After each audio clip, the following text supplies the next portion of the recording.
Welcome to the Birth Journeys podcast. I'm your host, Kelly Hoff, BSN RN. I am a wife, a mother of two, and a nurse specializing in the care of women and newborns. In this podcast, we will share powerful journeys of birth givers with the goals of lifting the veil on the birth experience, healing through sharing, and beginning an open conversation to strengthen trust and promote transparency between birthing people and healthcare providers. Hello. Today I have with me Erika Fox. Erika is a mom and a former labor and delivery nurse. She is now working as an OR nurse in a fertility center. And today she is going to share her fertility and birth journeys with us. Erika, welcome and thank you for joining me. Hi, Kelly. Thank you for having me. I'm so excited to hear this story. I haven't seen you in person for a while. I know. Yeah, I miss all my East Coast friends and you all from the hospital. And it's like, yes, I can visit with Kelly for a while. They're going to love hearing this. This is going to be a popular episode. I've enjoyed listening to everyone's stories, but it kind of has this little pang of, oh my gosh, I miss everybody. Oh, well, we miss you too. Every time I hear somebody say, push it real good, I think of Erika. Aww, and I'm happy with that. Yeah. All right. Well, I'm going to let you go into your story. I am very excited to hear it. Thank you. Well, I can't tell my birth story without also telling the long story from trying to conceive. We did struggle with infertility for many years, something that we weren't expecting, of course. We were married for 2 years, and that was kind of in our plan. Okay, we're going to start trying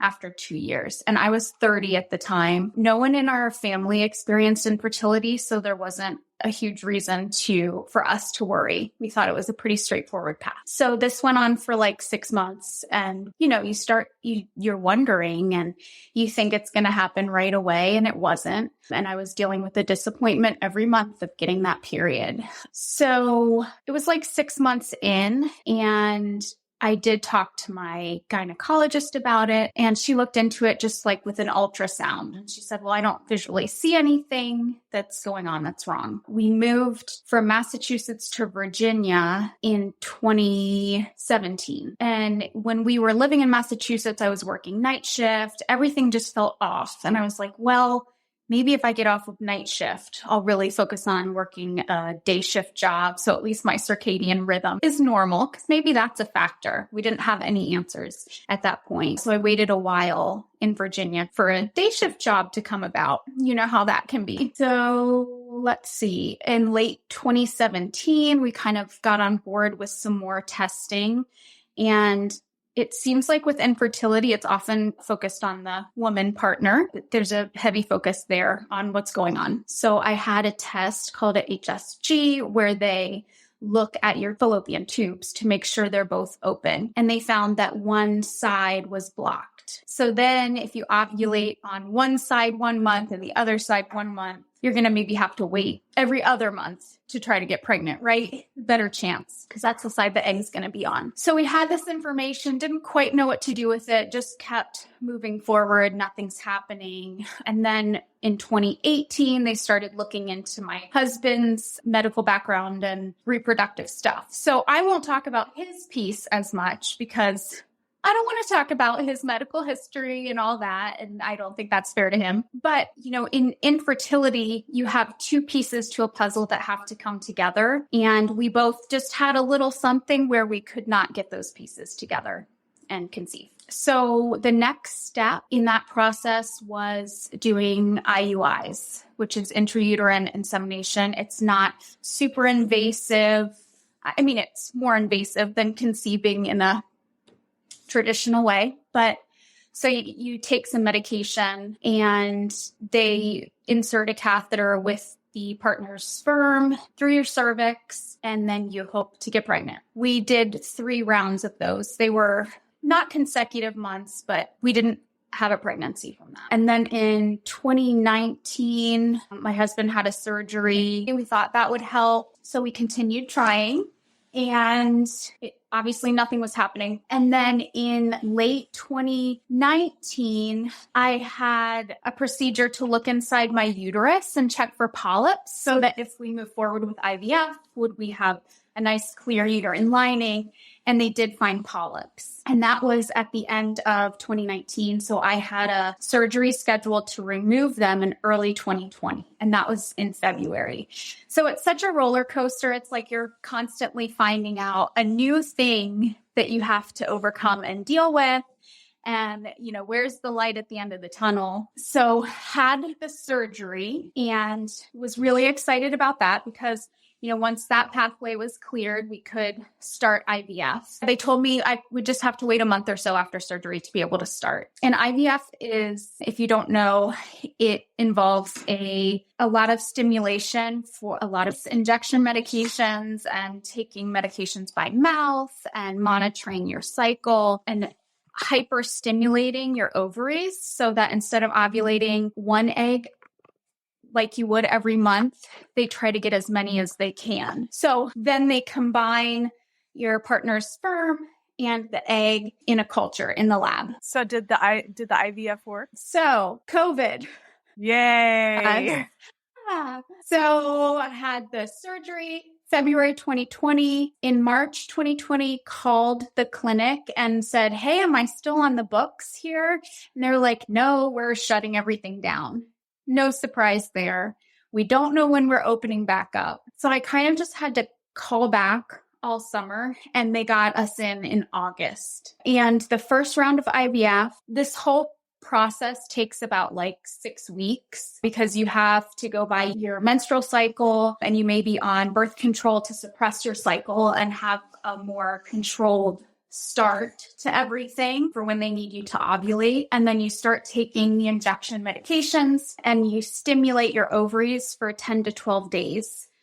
So I was doing all that, driving to the clinic, getting monitored every day, every other day, where they do transvaginal ultrasounds and look at your follicles. Super fun. I've had so many transvaginal ultrasounds that it's not even shocking anymore. You just get really used to the not so lovely parts of it. So with that cycle, I got to the egg retrieval day where your ovaries are nice and juicy. You have those follicles all filled with fluid, and your eggs should be in there. And you go under light anesthesia. So you just get a short nap. They go in with another transvaginal ultrasound with a needle attached to it and drain each follicle through a catheter and put those in tubes. And that's where your eggs will be. So I think I got 12 that first time. I think 8 were mature. And so you can only fertilize the mature eggs. And ultimately, we had 3 embryos and they were not growing very fast. So you have a little wait time. We had to wait the 5 days. And at that point, we were doing a fresh transfer. And we got to transfer day where they would put the embryo back into my uterus. And found out that the embryo didn't grow very well. It was kind of stuck on day 4. So they transferred it anyway. And you do hear success stories from maybe slower growing embryos, but this was not a success story. So you put a lot of hope into it. You have the 2-week wait. And then they called after my blood test and told me I was not pregnant. So it's very crushing to go through all of that and then not have a successful pregnancy. So we ended up having to do 2 more cycles with egg retrieval. The second time, it was late January of 2021 when we had this cycle. And it was the same thing. This time we had a few more embryos, but nothing that was getting to that blastocyst stage that they want to see. And we got to transfer day and they said only 2 embryos made it. They're not really good quality. We wouldn't freeze them. We had to make this decision on the day. We can transfer 1 embryo or 2 embryos. So they would just discard the other embryo. So I said, if I had to choose, I wouldn't choose a multiple pregnancy because of the high risk, but we did choose to transfer the 2 embryos. 2-week wait again. And that was another failed transfer. It did not result in pregnancy. So we did it a 3rd time. And that was in May. All along, I was making a lot of changes. You want to grasp onto any piece of control that you can. So you're making changes. I threw out all of our plastics. It was like a crazy person in our Tupperware drawer. Like, this might have chemicals in it. This might have chemicals in it.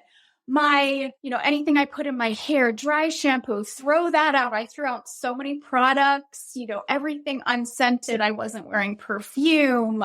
And this is all based on a book. It starts with the egg that for your egg health. We did a last round and we made a few changes before this third IVF cycle. And this cycle, I had more follicles because they stimulated me a little bit more aggressively, just based on what happened in the past cycles. And we ended up with 3 embryos that were pretty healthy. They reached that blastocyst stage, and then they grade the embryos, and they were like A, which is good. So that was really hopeful. The problem was with this last cycle, my body kind of did something different and we could not do a fresh transfer, meaning we didn't just go in 5 days after the egg retrieval and transfer those embryos. They had to freeze them. Otherwise, it could have made me pretty sick with ovarian hyperstimulation syndrome. My ovaries were really big, really swollen, and my estrogen was really high. So it's just a recipe for not having a lot of success with a fresh transfer. So that turned out to be really good because I could recover from the cycle. I could just get back to feeling a little bit more normal before introducing those embryos for the transfer. So we did a frozen embryo transfer. But first, we moved across the country. So we took 2 weeks to drive from Virginia to California. All the while, I'm taking the medications for the frozen embryo transfer. So wait, how did you get the embryos to where you're going? I didn't. I flew back. So we moved, us and our dogs, across the country, closed on our house in early July. And then a couple weeks later, I flew back and I stayed with my in-laws. And it takes like 10 days so that they can go in, monitor you, and then do the frozen embryo transfer. And had that, they transferred 1 embryo and it went well. So success. Yes. Yay. Viv has her arms up. She's stretching them up in victory. So I flew back to California and then did everything here. Had kind of a hard time getting established with care out here because you don't have an OB they won't see you until like 10 or 12 weeks, at least at this new OB.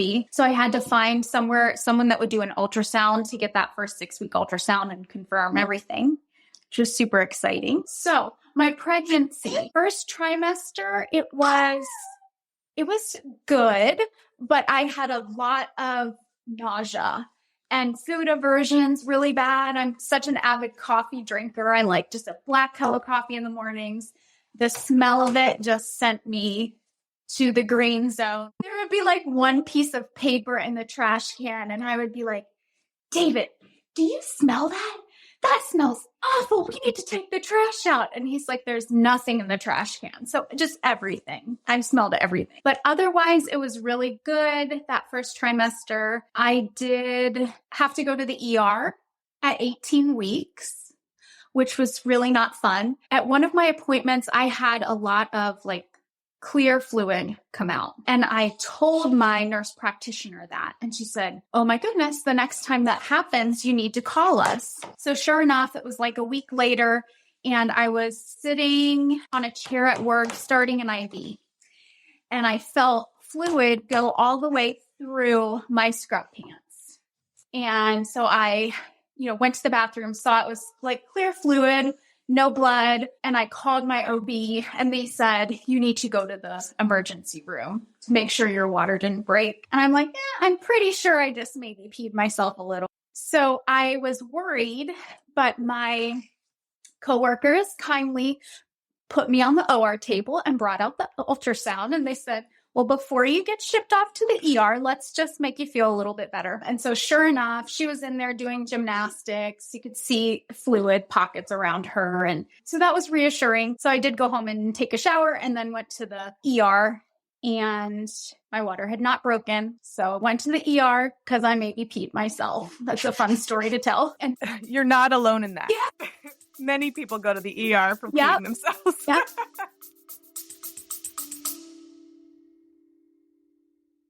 Are you pregnant and planning a hospital birth?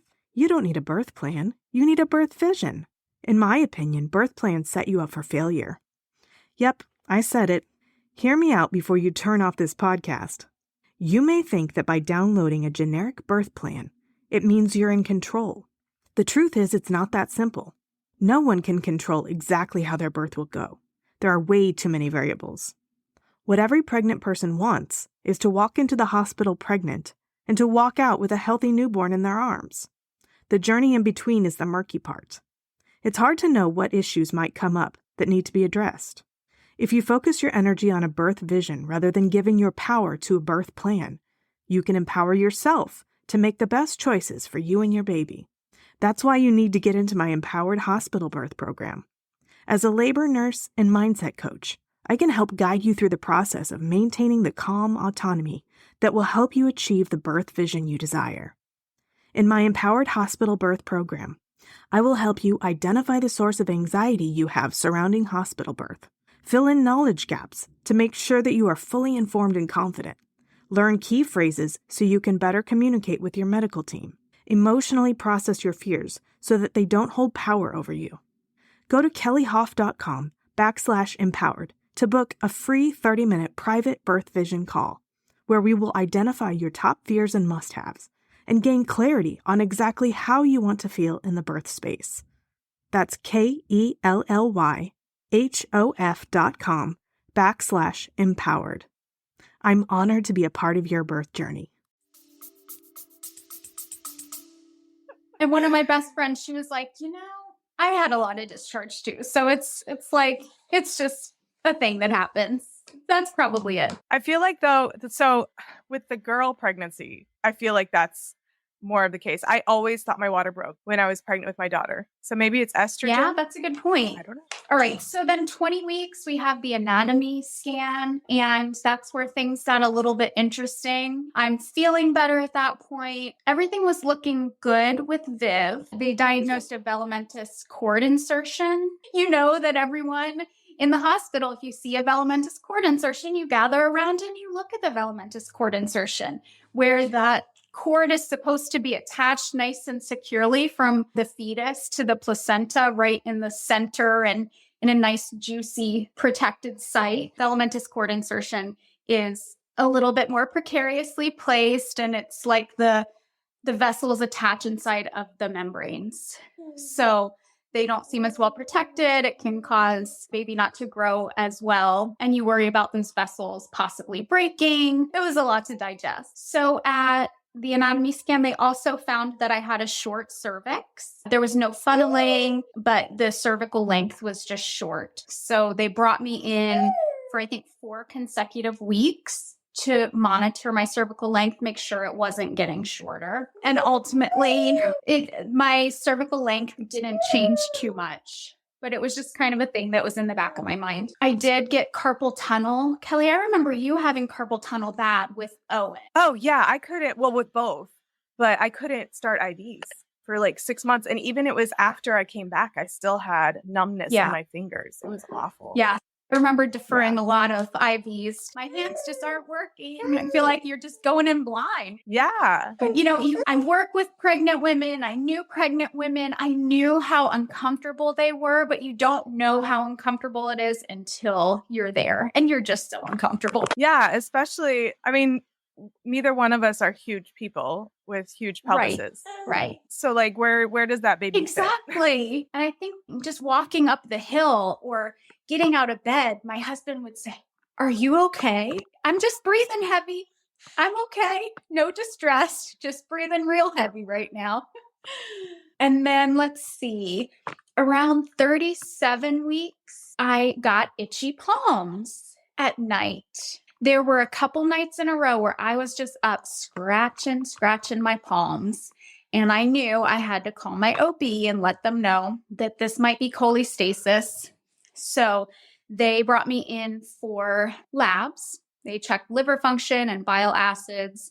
And those results didn't come back for a week. So I was at a regular OB appointment. It was on a Monday in April. I was 38 weeks and 5 days. And my provider looked over the results And I had looked at them because I got them back a little bit sooner. So I peeked at them. Liver function was fine. And bile acids were just like barely elevated. So I wasn't super concerned. But he said, we're going to bring you in for an induction tonight. I said, well, but my bile acids, they're so low. And he said, but that was a week ago. Like, oh, that makes perfect sense. Okay. So I had an induction of labor for cholestasis, and he did check my cervix at that appointment. And I think it was 2 to 3 that morning. So not too shabby. And I felt like I was contracting every 2 to 3 minutes. On my way to the appointment, I was kind of timing them, and they weren't super painful, but there was a regular pattern there. And my husband just happened to be off that day, which was really good. So we could clean the house, get the dogs walked, get everything ready, and have an evening induction. And he said, well, do you want to go home and take a nap and rest? And I said, heck no, let's go walk the dogs. Let's clean the house. Let's keep this thing rolling because I feel some contractions and I could help myself out here by just keeping the ball rolling. So we went in at 8:00 that evening. Yeah, it was an 8:00 induction. You have to actually call and make sure they can still take you. Even though you were a medical induction? Yeah. Oh boy. Which is kind of nice for the hospital. For the hospital. And I thought, the plan was to insert a cervidil, and I thought it might be kind of a long process. We had our bags packed. I told my husband, bring your computer, we might be pretty bored, really, until things get moving. So we arrived at 8. I had my IV in, everything done, and Pitocin started at 9. So I thought we were going the cervidil route. Thought I had some time here, but he did check me again. He said, you're 390 and -2. We're going Pitocin. Okay, I wasn't mentally there, but I was showing every 2 to 3 minutes on the monitor. So I had some good uterine activity to work with. And this is where my timeline gets. I thought I would remember everything clearly, vividly, time, everything, but it just kind of goes all over the place for me. So she started PIT. I was also GBS positive, and I had a penicillin allergy listed in my chart, which I don't think is real, but I never got tested. I wish I would have, though. So they gave me vancomycin. They started that shortly after the Pitocin, and I just remember feeling like my scalp was on fire. I was itching, scratching, and they give you a high dose for the first loading dose of vancomycin, and then you get it again in another 8 hours. So I just felt miserable. And then once they shut it off, it was better. And then I was just trying to focus on, I wasn't in a ton of pain, but I was feeling stuff, trying to move around the room. I got up to the bathroom 8 million times just because that felt better. And it was around 1 a.m. I was getting uncomfortable. So about 4 hours on Pitocin, and the doctor came in to check me, and I wasn't able to sleep or really be still. And I told my OB I would really like to get an epidural, probably break my water next. I want to get an epidural before you do that. So he checks me and my water breaks. So it was a pretty intense exam. And then my water broke at that point. And then it just all hit the fan. I mean, clear fluid, thankfully, but it just so much pain was just in a wave over me. And I know that's how mama sounded. So I did ask for the epidural. Bring that epidural in right away, please. I need it. It felt like forever. It felt like it just took forever. And you know how some women, they're in so much pain that they're not coping well and can barely sit still for the epidural. That's how I felt. Yeah. And I also felt very alone while I was getting my epidural. They didn't have my partner come sit near me. Usually during an epidural or when someone's in terrible pain, you try to give them a word of encouragement. Hey, you're doing great. There's a light at the end of the tunnel. Or just coaching on breathing. That's a really good time to do that. And I felt like no one was talking to me. So that was kind of hard. And the epidural went in and it did relieve some of the pain, most of the pain all of the pain on the right. But on the left side, I had kind of a weird window, but it was under my left butt cheek. Very weird. So a lot of pain in that area. So I tried to stay comfortable, move around a lot in bed. And when my nurse came in to put my catheter in, she checked me and I was still 3. I was like, I'm in an awful lot of pain to only be 3. And then my mind went to those places like, okay, I see where this is going. Maybe my body's not going to respond and I'm going to have a C-section.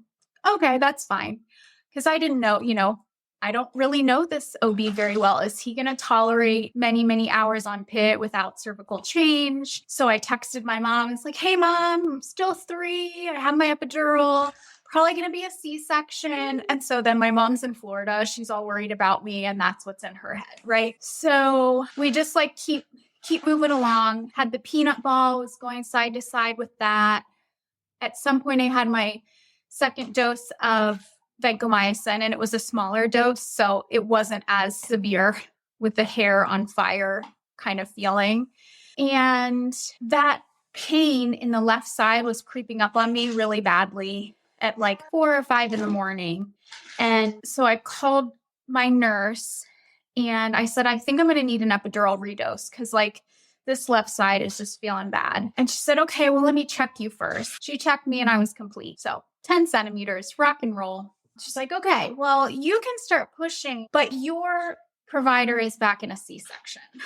Like, oh man. So we waited to push. It was after 6 when I could start pushing. So that's where my timeline is kind of jumbled. I knew I was complete for a long time, labored down for a really long time, but I'm not sure how long. And then he finished with everything, came in, we started pushing a little bit after 6, and I pushed for 40 minutes. I wanted the mirror. They offered the mirror. I love using stuff that I used to use on my patients just to see. Because you're always like, am I a person who's going to want the mirror? Either people love it or they hate it. No, I do not want to see it. Oh, I forgot something. Before I started pushing, I got an epidural redose. So my right leg was complete dead weight, and I got some more relief on the left side with that redose. But it was pretty close to pushing, so I wasn't sure how that was going to go, but I was really thankful for that relief. Used the mirror, pushed for about 40 minutes. I remember toward the end, I did hear that decel like really slow, down into the 60s, and everyone got a little excited. I was like, I know what I need to do here. We got to have a baby. And she was born at right before change of shift, 6:54. And they put her on my chest. I was just sobbing. I remember like there was nothing else in the room. I was just going to let it all out, sobbing. It was beautiful. It was beautiful. And she wasn't crying a ton. Her APGARs were 8 and 9, but they did leave her there for a while, just stimulated her on my chest, did some suctioning. I had a 2nd-degree tear, so he repaired that. I don't remember feeling that. I also didn't feel the ring of fire when I was pushing because I had a really heavy epidural. And what I followed when I was pushing was that discomfort under my butt cheek. That's how I knew I was contracting. I delivered the placenta shortly after. There weren't any big complications. And one of my regrets is that, well, I can't really regret it because I was bonding with my incredible, beautiful newborn baby. And I didn't think to ask about developmentous cord insertion. To this day, I do not know. I did save my placenta for a study through UC Davis. In my pregnancy, I saw they had this wildfire study because there were pretty bad wildfires in like 2021 and last year in California and the surrounding areas. So they wanted to study the effects on pregnancy and birth and babies. So I thought that was so cool, wanted to be a part of it. So they came to my house, they drew blood while I was pregnant, took fingernail, hair clippings, everything. And then I was instructed to save my placenta and someone would come pick up the placenta, which like saying it out loud sounds really wild. I'm the person that had to carry my placenta around. And so the placenta was with us for a long time. And I really wish that we would have just gone on a little investigative journey with, hey, husband, grab some gloves, bring that placenta bucket over to me. I need to know some things. But even in the notes, it wasn't in the notes from the provider. It said the placenta was normal. So we'll never know. How was your recovery? So immediately after birth, I had a little bit of bleeding and had to get Methergin. It was really sore, but managed with ibuprofen and Tylenol. So nothing crazy. I was really thankful for that. What kind of support do you have at home? Like when you came home, how was that? How was your postpartum? My mom was scheduled to fly here from Florida on her due date, so the 13th. But she was born on the 5th. So we actually had a week, just my husband and I at home, which was really nice to just have us there. Otherwise, we did not have much support at all. I had a friend, like my first California friend, she brought a meal over the night that we got home from the hospital. And I thought that was just the most amazing thing. And it was spaghetti and salad, and it was the best tasting spaghetti that we didn't have to cook. We didn't have to think about what we were eating or prepare, and we ate it for a couple nights. And that was just such a really nice gift. And it did make me think in the future, you kind of obsess if you're going to cook for someone, you want it to be really tasty. And is it something they're going to like? It doesn't matter. You have to let go of that and just know that you're supporting someone in a really neat way, showing up for them just to drop off a meal. Yeah, the meals that I got too, it didn't have to be anything fancy. It was just like, one thing that I don't have to think about. Exactly. You had mentioned that you weren't sure if you were peeing yourself. Did you have any issues with like pelvic floor or anything like that? No, I felt a lot of heaviness, but I did not have urinary incontinence. And I thought I would because of that early on. I remember when I was going through all my pelvic floor issues and you were running and I was like, don't run so much. You're going to regret it. Yeah. But so I did some pelvic floor physical therapy, and there was this lack of mind-body connection with my core, like my lower abdomen and my brain.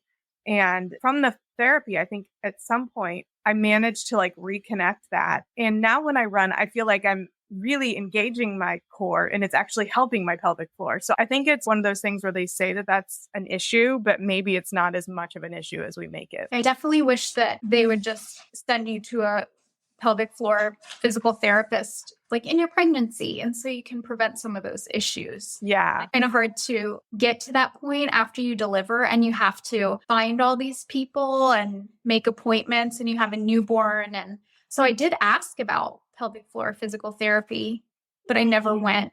But I was glad that I had some recommendations. I used YouTube videos for postpartum specific trainers. Yeah, like you were saying, just engaging in that mind-body engagement makes such a difference. Wow, I've been working out wrong for so many years. Yeah. So when you were pushing, I know we teach people to push.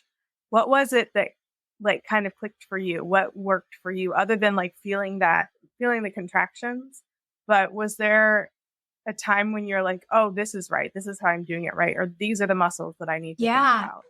That was hard because I do remember points where I was pushing in my face. And I'm like, I know that I'm pushing in my face and I have to really switch it up here. And I just concentrated. I do think the mirror helped. Yeah, focusing mentally on where you're pushing down below. Okay, so I ask everybody this. If you could go back and talk to yourself before this whole fertility journey and the whole process, what do you wish that you could go back and say to Erika, maybe help you through this journey?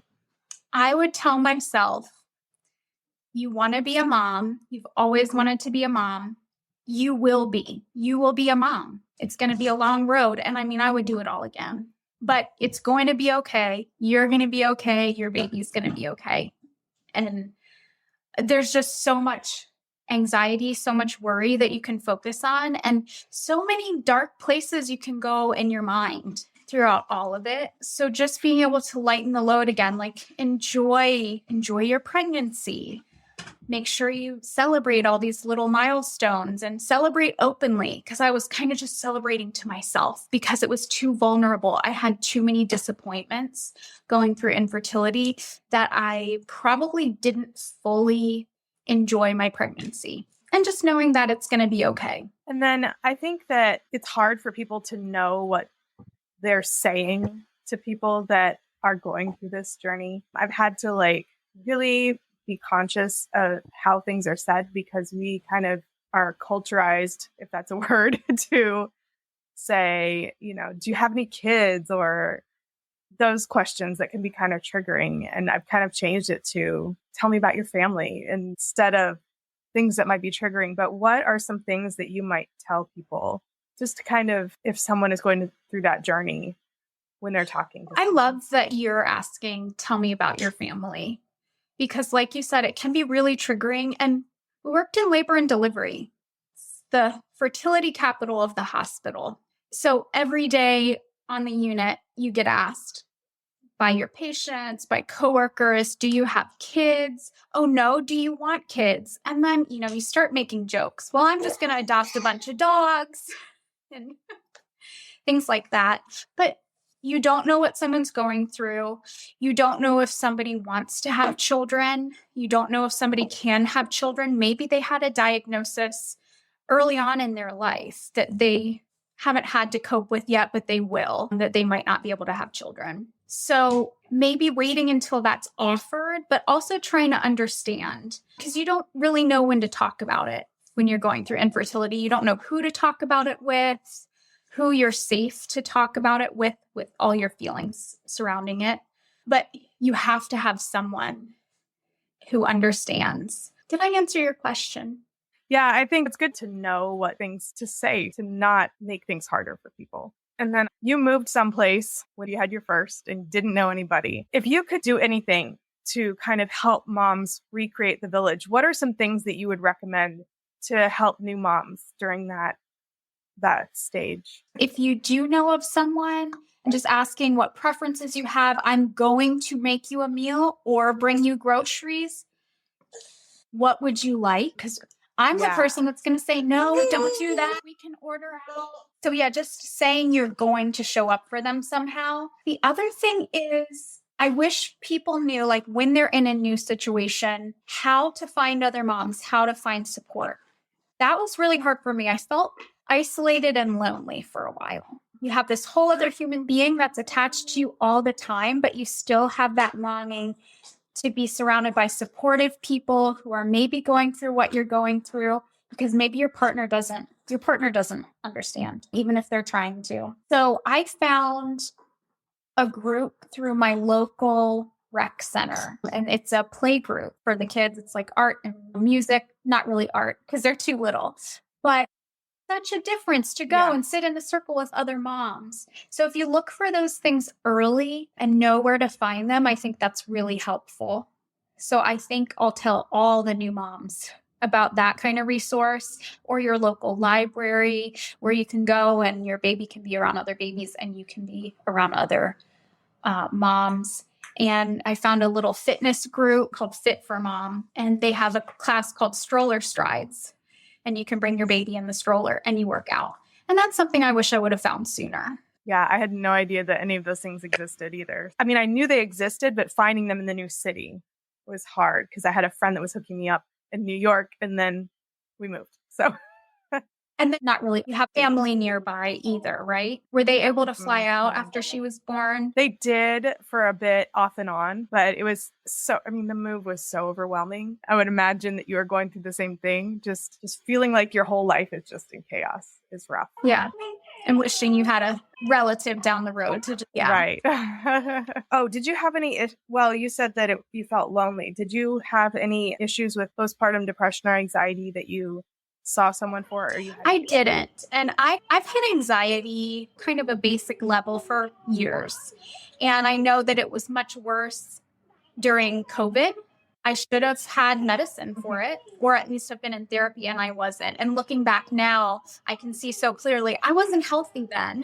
And I was going through so much with IVF plus COVID. I wasn't sleeping well. I would wake up in the middle of the night, couldn't go back to sleep, and was having all these kind of ruminating thoughts. So I was kind of prepared. Okay, this can happen postpartum too. And I knew what to look out for with myself, but I'm surprised how much clarity I had.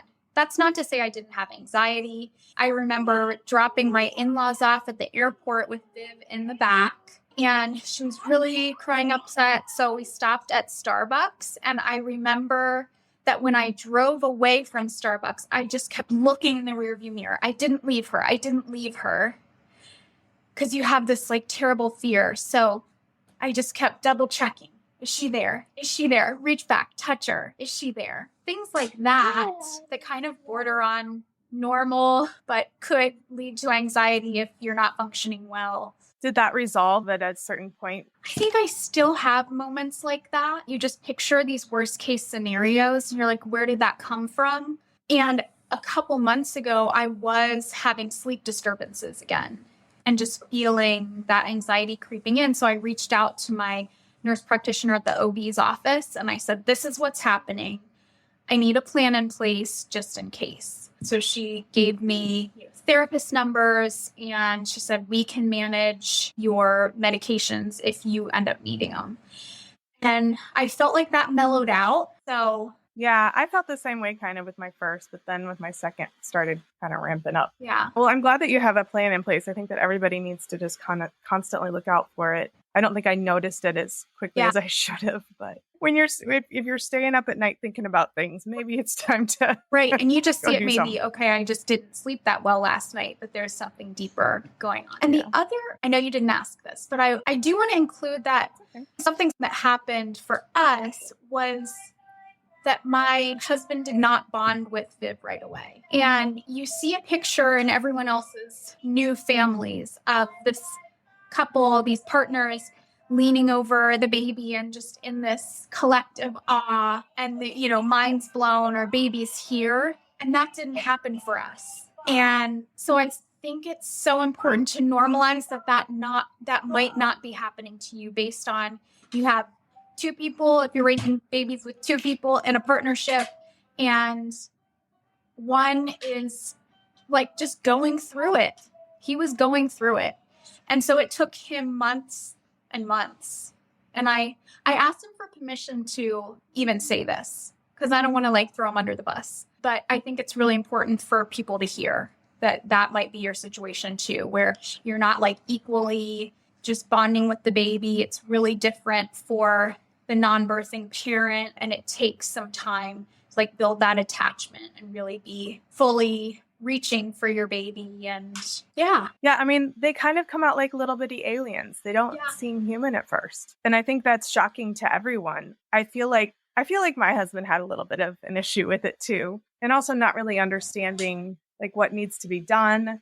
He tried. He played with her and, tried to do fun stuff with her. And there's not much that they can do in return. And so it's such a delay, and the smiles happen later and the responses happen later. The eye contact happens later. And if you're the one that's holding them and with them all day, and you were the one that was pregnant, so you knew this baby was coming. You felt this baby every day, and they didn't. It's almost like, I had this video of my husband when he found out, when I told him I was in labor, and he's just like, oh my God, oh my God, oh my God, totally in shock. And I was like, this reaction is not helpful.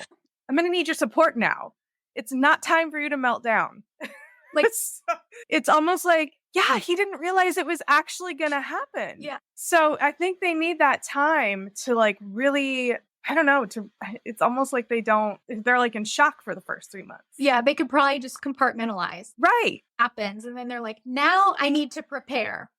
Where do I start? Yes. Yeah. I sent him to daddy boot camp, but it didn't emotionally prepare him. So yeah, it's rough. I think it's rough for men. And we've seen dads at the hospital that act like that you're just you are having a baby, and they really just, it'd be interesting to see them a year later and see what happens, because I really just think that they're this deer in the headlights so often for such a long time. And then this little thing comes out and they're so little and so fragile and kind of terrifying. So I feel like it's kind of normal. Yeah. To have dads kind of be like, whoa, what is this? It's not a puppy. They don't come out walking. Well, Erika, was there anything else that you wanted to share that we didn't go over? I think so. Well, thank you so much for sharing everything. I'm sorry we've had so many technical difficulties. Yeah. And adorable difficulties. Making a podcast with a baby here, 13-month-old today. Yeah. He's phone obsessed. Hi, buddy. Yeah. Yes, you are. But don't Kelly, your head. Congratulations on your podcast. I'm really excited for you. And I think you're doing something so important. And And I know it's hard work. There's so much probably that's happening behind the scenes and editing and lining everything up, plus working, plus being a mom. It's important stuff. All of So that. thanks for making this happen. Thank you so much for tuning into my podcast. If you enjoyed what you heard, make sure you hit that subscribe button so you don't miss out on future episodes. Don't forget to share the podcast with a friend who can benefit from the valuable insights that we share here. And if you could take a moment to leave a 5-star rating and review, it would mean the world to me. If you're ready to work one-on-one with me to embark on a transformational journey towards a confident and empowered hospital birth experience, go to kellyhoff.com/empowered and enroll in my Empowered Hospital Birth Coaching Program. Together, we'll create a roadmap to a birth experience that you'll cherish forever. That's KELLYHOF.com/empowered. Let's make your birth experience extraordinary.